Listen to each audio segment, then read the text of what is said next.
Hello everyone, কেমন আছো তোমরা সবাই? আশা করি সবাই খুব ভালো আছো আর আমি অনেকটা ভালো আছি।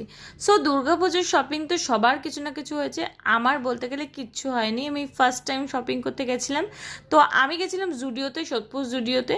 তো গিয়ে দেখলাম ওখানে কালেকশন মোটামুটি ভালো। এতদিন হয়ে গেছে সোদপুরে জুডিও খুলেছে, বাট আমার বাড়ির সামনে থাকা সত্ত্বেও আমি একবারও জুডিওতে যাওয়ার সময় পাইনি।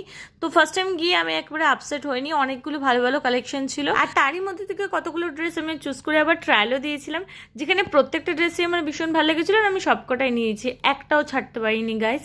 এত সুন্দর সুন্দর ড্রেস ছিল। আর আমি ওয়ান পিস এত পছন্দ করি বরাবর যে আমি ওয়ান পিস দেখলে একেবারে প্রেমে পড়ে যাই। প্রত্যেকটা ওয়ান পিসে নিয়ে নিয়েছিলাম। তারপরে আবার ওখান থেকে বেরিয়ে দেখলাম ট্রায়াল রুমের বাইরে আবার প্রিয়াঙ্কা ওয়েট করছিল।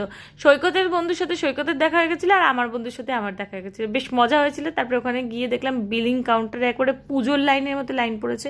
বাস, আজকের ব্লগটা এতটা, দেখা হচ্ছে নেক্সট পার্টি।